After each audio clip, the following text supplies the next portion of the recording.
أعوذ بالله من الشيطان الرجيم بسم الله الرحمن الرحيم رب اشرح لي صدري ويسر لي أمري واحلل عقدة من لساني يفقهوا قولي آمین یا رب العالمین۔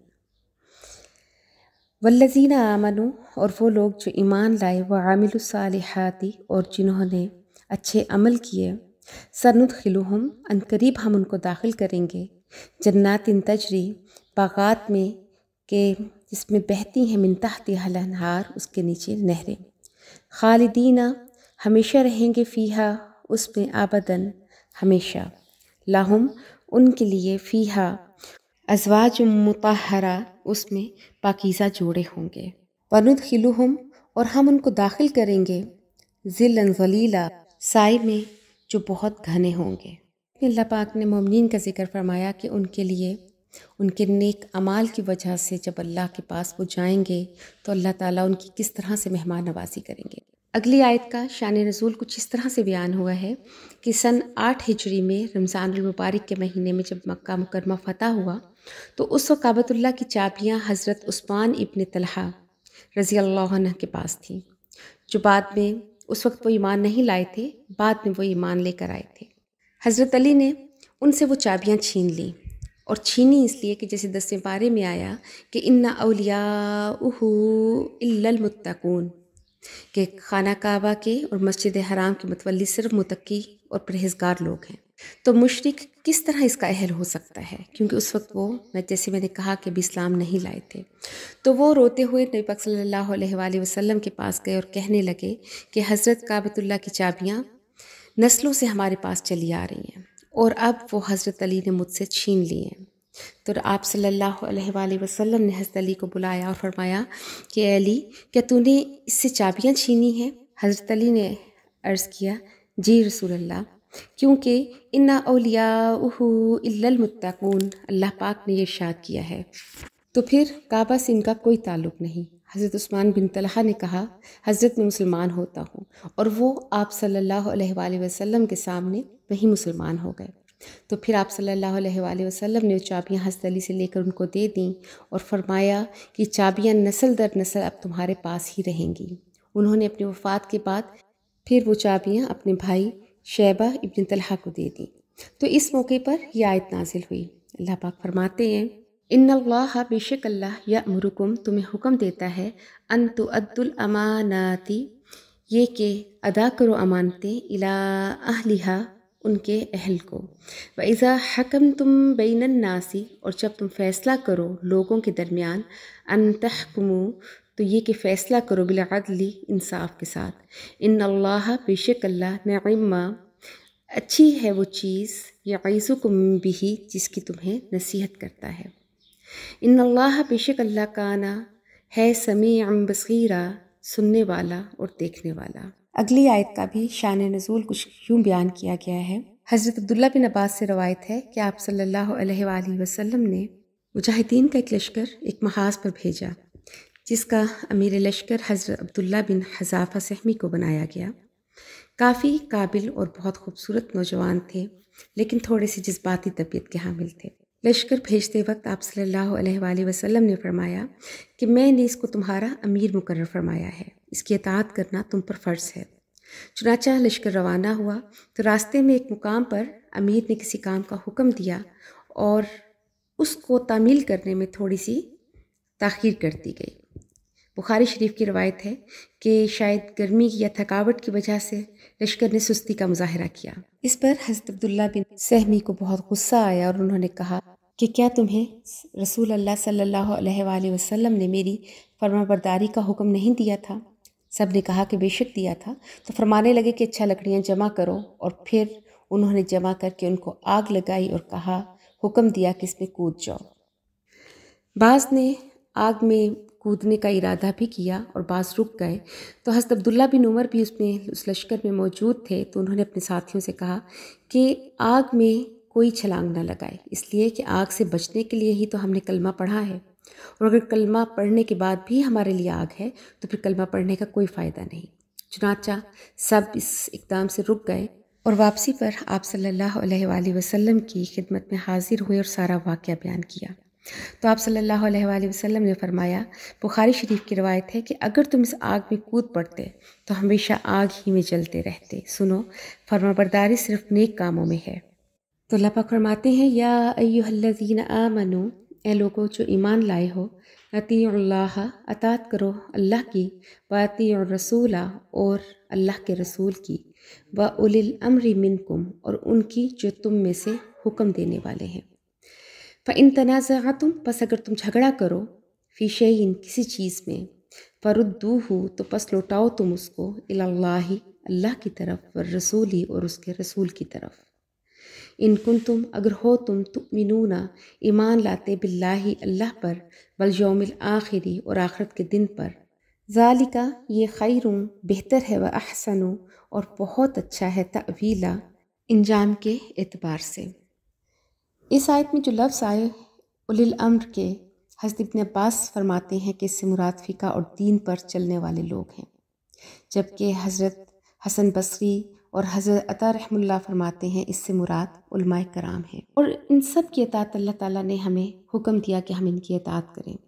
اور پھر اگر کوئی مسئلہ ایسا درپیش آ جائے کہ جس میں ہمیں کوئی معاملہ کلیئر نہیں ہے، تو پھر ہمیں اس کو اللہ تعالیٰ اور اللہ کے رسول کی طرف لوٹانے کا حکم ہے۔ اور امیر کی اطاعت کی بہت زیادہ تاکید کی گئی ہے، جیسے سنن نبی داؤد، بخاری اور مسلم شریف میں حضرت عبداللہ بن عمر سے روایت ہے کہ آپ صلی اللہ علیہ وآلہ وسلم نے فرمایا کہ مسلمان پر سننا اور ماننا فرض ہے، دل چاہے یا طبیعت روکے، لیکن اس وقت تک کہ اللہ اور اس کے رسول کی نافرمانی کا حکم نہ دیا جائے۔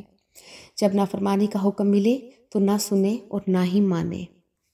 اسی طرح حضرت ابو ہریرہ رضی اللہ عنہ فرماتے ہیں کہ مجھے میرے خلیل یعنی آپ صلی اللہ علیہ وآلہ وسلم نے سننے کی وصیت کی، اگرچہ ناقص ہاتھ پاؤں والا حبشی غلام ہی کیوں نہ ہو۔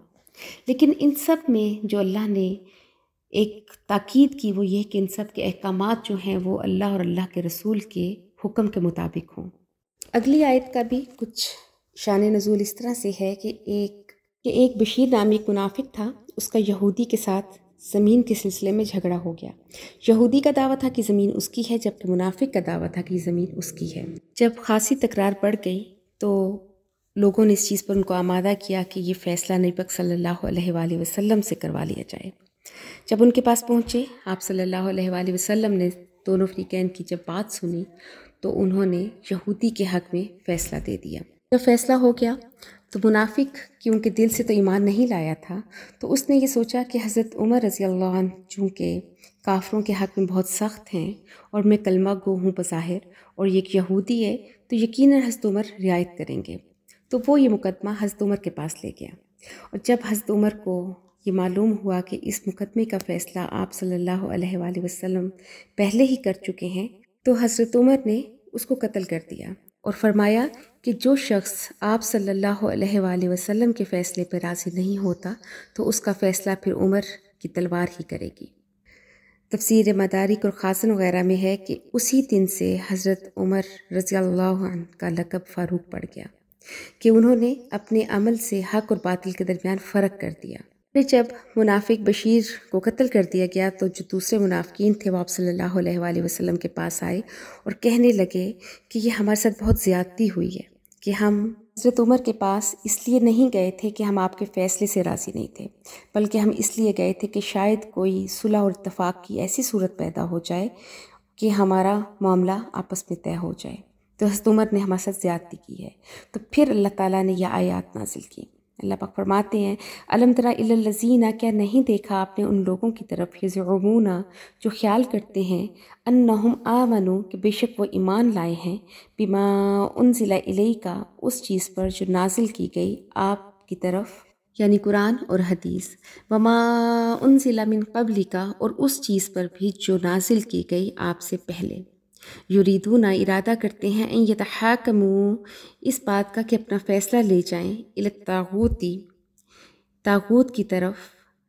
اس سے مراد یہاں پر اشارہ کعب بن اشرف کی طرف ہے، کیونکہ منافق کا یہ بھی شروع میں خیال تھا کہ وہ اس مقدمے کا فیصلہ کعب بن اشرف سے کروایا جائے۔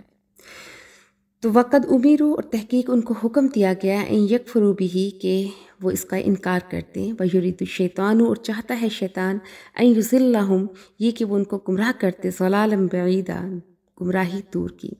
وَإِذَا قِيلَ لَهُمْ اور جب کہا جاتا ہے ان سے تَعَالَوْا آؤ إِلَى مَا أَنزَلَ اللَّهُ اس چیز کی طرف جو نازل کی اللہ نے وَإِلَى الرَّسُولِ اور رسول کی طرف رَأَيْتَ الْمُنَافِقِينَ تو دیکھا آپ نے منافقین کو صدونا کہ وہ اعراض کرتے ہیں عنک صدودا آپ سے اعراض کرنا کہ یہ پہلے ہی آپ صلی اللہ علیہ وآلہ وسلم کی طرف آنے کے لیے تیار نہیں تھے. وَكَيْفَ إِذَا أَصْابَتْهُم مُّصِيبَةٌ اور پس کیا ہوا کہ جب پہنچی ان کو مصیبت کہ جب وہ شخص بشیر قتل کر دیا گیا تو بما قدمت ایدیہم اس کی وجہ سے جو آگے بھیجا ان کے ہاتھوں نے. ثم جاؤک پھر آئے وہ تیرے پاس یحلفون باللہ قسمیں اٹھاتے ہوئے اللہ کی ان اردنا کہ نہیں ارادہ کیا تھا ہم نے الا احسانا و توفیقا مگر دونوں کے درمیان اصلاح کرنے کا اور موافقت پیدا کرنے کا. آج کی پہلی آیت میں جو ہم نے الفاظ پڑھے کہ ان اللہ یأمرکم ان تؤدوا الامانات الی اہلھا کہ اللہ تمہیں حکم کرتا ہے اس بات کا کہ تم امانتیں ادا کرو ان کے مالکوں کو. یہاں پر شان نزول کے اعتبار سے تو یہ میں نے بیان کیا کہ اس کے پس منظر میں کیا واقعہ اور کیا حالات تھے، لیکن اگر اس کو آیت کو ہم اگر اپنے لیے کہ آج ہم اس آیت کی روشنی میں خود کو یا اپنے کردار کو ہم کیسے دیکھیں تو اللہ نے کہا کہ لوگوں کی امانتیں ان کو ادا کر دو. اب یہ امانت کئی طرح سے ہو سکتی ہے، مال کی امانت، علم کی، مشورے کی، بات کی. اور آج کل ہمارے ارد گرد جو سب سے بڑا مسئلہ ہے کہ ہم لوگ امانت کا احساس نہیں کرتے کہ یہ کتنی بڑی چیز ہے جس سے ہمارا ایمان بھی متاثر ہو سکتا ہے. جیسے حدیث پاک میں ہے کہ آپ صلی اللہ علیہ وآلہ وسلم نے فرمایا کہ مومن آدمی میں ہر برائی کسی نہ کسی درجے میں ہو سکتی ہے مگر جھوٹ اور خیانت نہیں ہو سکتی. اگر کسی شخص میں جھوٹ ہے، خیانت ہے تو سمجھ لو کہ ایمان کی دولت سے محروم ہے. تو اگر ہم امانت کی بات کریں تو وہ امانت مال کی ہو، علم کی ہو، مشورے کی ہو، کسی بھی بات کی ہو سکتی ہے. جیسے حدیث میں ایک اور الفاظ آتے ہیں مشورے کے بارے میں کہ جس سے مشورہ طلب کیا گیا وہ امین ہے اور مشورہ دینے میں خیانت نہ کرے. تو آج ہم اپنے ارد گرد اگر نظر دوڑائیں تو ہم لوگ ان چیزوں کا بالکل احساس نہیں کرتے. اگر کوئی مشورہ لینے آئے تو ہم اس میں اپنا مفاد دیکھتے ہیں. اگر دکاندار ہے کوئی مال بیچ رہا ہے تو وہ اپنا مفاد دیکھتا ہے کہ اس کو کہاں سے فائدہ پہنچ رہا ہے، چاہے وہ جھوٹ بول کر مال کو بیچے، چاہے وہ دھوکہ دہی کر کے مال کو بیچے. اسی طرح ہم اپنے خانگی معاملات میں بھی احتیاط نہیں کرتے. تو اگر ہم ان آیات کی روشنی میں اپنی زندگی گزارنا شروع کریں تو ہمارے بہت سارے مسائل حل ہو جائیں. تو اللہ پاک سے دعا ہے کہ ہمیں ان تمام احکامات پر عمل کرنے کی توفیق دے. وآخر دعوانا ان الحمد للہ رب العالمین.